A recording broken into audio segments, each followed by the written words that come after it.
अस्सलाम वालेकुम रहमतुल्लाहि व बरकातुहू। उम्मीद करता हूँ कि आप सब लोग खैरियत से होंगे।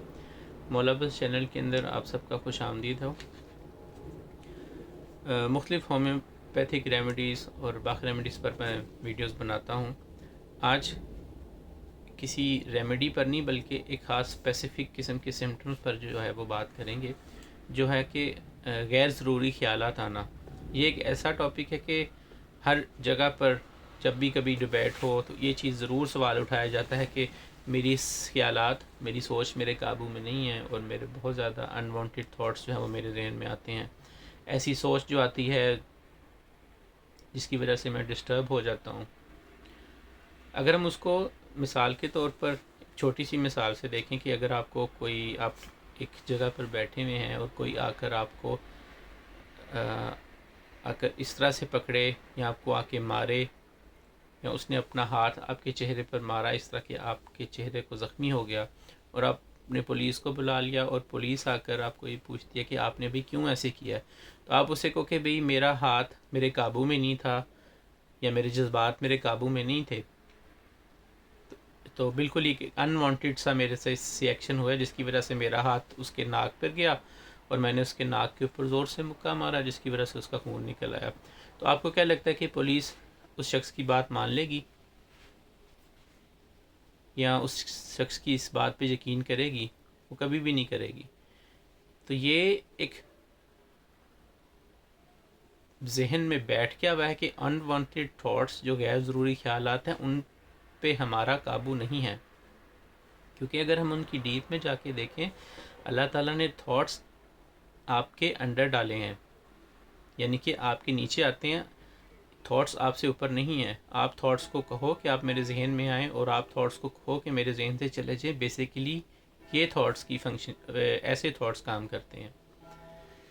अब उसका करने का सबसे ज़्यादा आसान तरीका यह है कि जब आपके जहन के अंदर ऐसी सोच आती है, डेफिनेटली आपको इसके लिए मेडिकल हेल्प की ज़रूरत भी पड़ेगी, आपको साइकेट्रिस्ट की ज़रूरत भी पड़ सकती है, आपको किसी काउंसलर की ज़रूरत भी पड़ सकती है, और डेफिनेटली आपको होम्योपैथिक या बाकी रेमेडीज़ की मदद लेनी पड़ सकती है।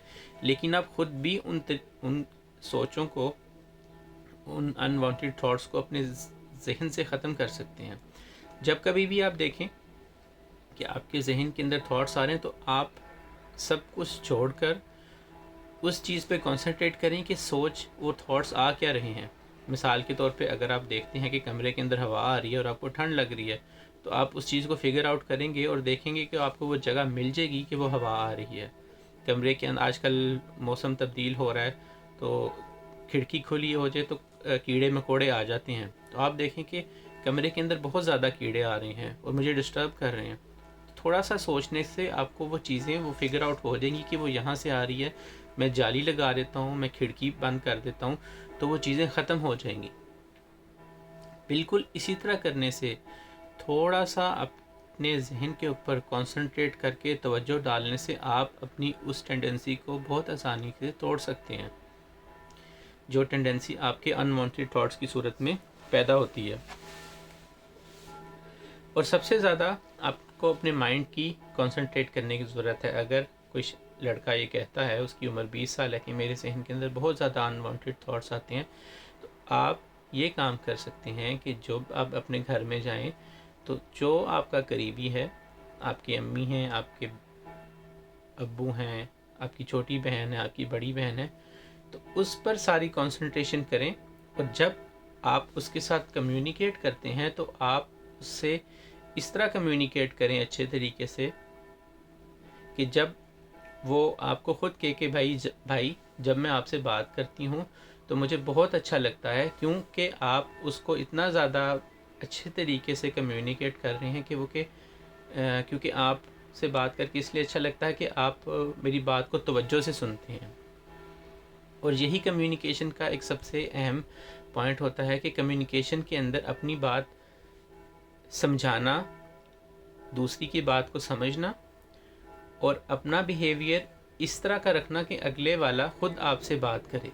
तो ये छोटी सी कम्युनिकेशन की स्किल से ज़रिए आप अपने किसी रिलेटिव, अपने किसी बहन भाई, अपने अम्मी अब्बू जो आपके करीबी है, उससे बात करें اپنی تمام کنسنٹریشن جب آپ اس سے کسی اسپیسیفک موضوع پہ بات کر رہے ہیں، مثال کے طور پہ آپ گھر میں گئے ہیں، آپ کی بہن نے کھانا بنایا ہے یا آپ کی امی نے کھانا بنایا، تو آپ پوچھو کہ امی یا بہن یہ آپ نے میری پسند کا کھانا بنایا ہے، اور کنسنٹریشن کرتے کرتے اتنا ڈیپ چلے جائیں کہ اس سے آپ کھانے کی ریسیپی پوچھ لیتے ہیں، یا آپ اس سے پوچھ لیتے ہیں کہ کھانا تم نے کیسے بنایا، تمہیں کتنا وقت لگا. آپ اپنے ذہن کو کنسنٹریٹ اتنا کر سکے، اپنی اس ٹینڈنسی کو، اوور تھنکنگ کو اپنے قابو میں لا سکتے ہیں.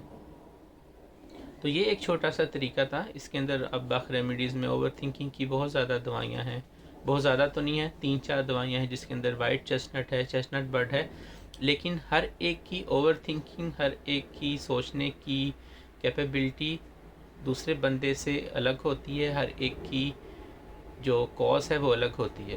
تو اس لیے اپنے کونسلر سے، اپنے تھراپسٹ سے مشورہ کر لینا بہتر ہوتا ہے. تو یہ ایک چھوٹا سا اوور تھنکنگ کا ایک اوور ویو تھا جو میں نے آپ کو دیا.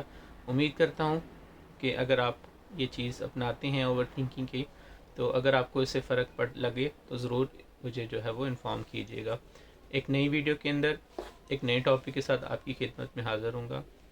السلام علیکم ورحمۃ اللہ وبرکاتہ.